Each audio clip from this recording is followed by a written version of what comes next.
Hey guys, I'm Tim with Original Strength, and this week I wanted to show you how to spice up your egg roll or how to add salt to it. And so a very powerful reset and one I love to do every day is the egg roll, and I'll show you what that is. It is simply lying on your back, hold your shins, turn your eyes and your head to the right. Well, I'm facing you, so I'll turn to my left. So I'm going to turn my eyes and head towards you, roll my body over, and continue to turn my eyes and head and look behind. And then I'm going to take my eyes and head to the right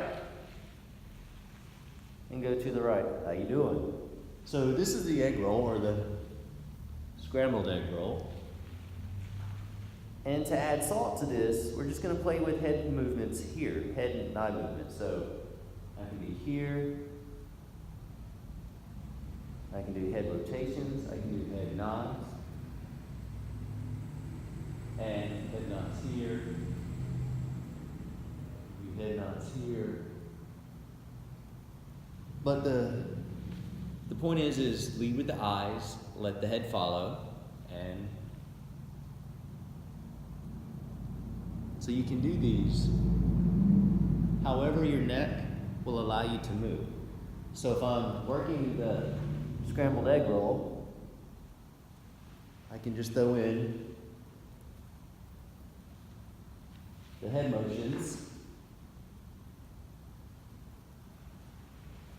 Anyway, it is just a way to take your scrambled egg and add in more head motion, more eyes and head motion. And why would you do that?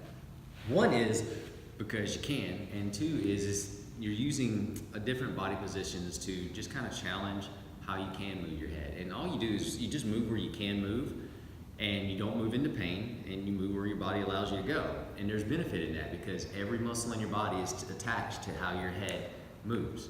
And it's a great way to just give more stimulation and different types of stimulation to your vestibular system because you're in a different position, gravity's affecting you in different ways. And again, you're tying your eyes and your head, making sure that all your nerves are just reflexively on. You're just turning light switches on. So it's a simple way to spice up or add salt to your egg roll. Give it a shot, play with it, see what you think, and yeah, let's do that. All right, that's our tip for this week.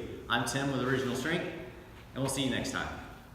If you're not moving as well as you want to, look for an Original Strength professional near you, or come to one of our Pressing Reset workshops. You can find them both on our website, originalstrength.net.